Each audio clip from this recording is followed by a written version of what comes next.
ஹரஹர நம பார்வதி பதையே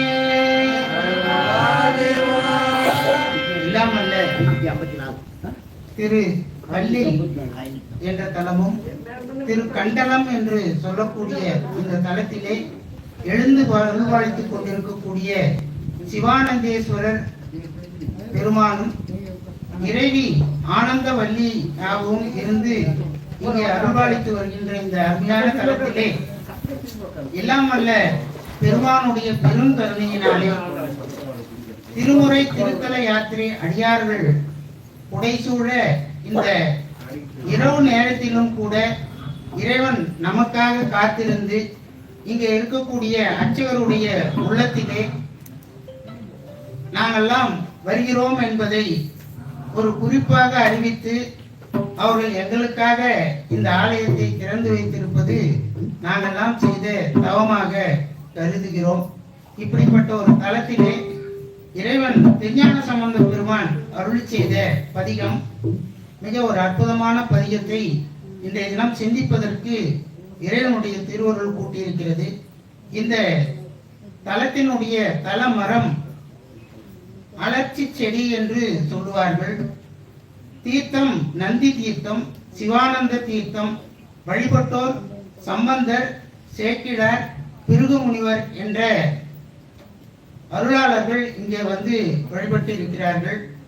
அகத்தியர் வழிபட்ட தலம். அகத்தியருக்கு சிவபெருமான் சோமாஸ்கந்தராக காட்சி தந்தார். நம்முடைய அர்ச்சகர் ஐயா அவர்கள் அப்படித்தான் சொன்னார்கள். சுவாமி நடுவுல முருகர், அம்பாள் அடுத்த பக்கம் என்ற வரிசையிலே மிக அற்புதமாக நமக்கெல்லாம் சோமாஸ்கந்தர் காட்சி கொடுக்கக்கூடிய ஒரு அற்புத தலம். பிருகு முனிவர் கல்லில் மலர்களால் இங்கு சிவபெருமானை அர்ச்சனை செய்து வழிபட்டார். சிவபெருமான் அவருக்கு சிவசக்தி சொரூபமாக அம்பாளை தன் மடியில் அமர வைத்து சக்தியுடன் இணைந்த தட்சிணாமூர்த்தியாக காட்சியளித்தார். இப்படிப்பட்ட ஒரு அற்புத தலம் நாம் எங்கேயும் காண முடியாது. மக்கள் வழக்கிலே இன்றைய தினம் திரு கண்டலம் என்று வழங்கப்படுகிறது.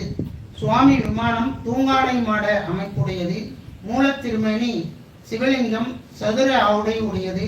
முருகப்பெருமான் வலது கையில் ஜெபமாலை, இடது கையில் தீர்த்த கலசத்துடன் காட்சியளிக்கிறார். 5 நிலை ராஜகோபுரமானது மிகவும் கம்பீரமாக நம்மை எல்லாம் வரவேற்கிறது. இப்படிப்பட்ட ஒரு அற்புத தலத்திலே இன்றைய தினம் திருஞான சம்பந்த பெருமான் அருளி செய்த வியாழக்குறிஞ்சி பண்.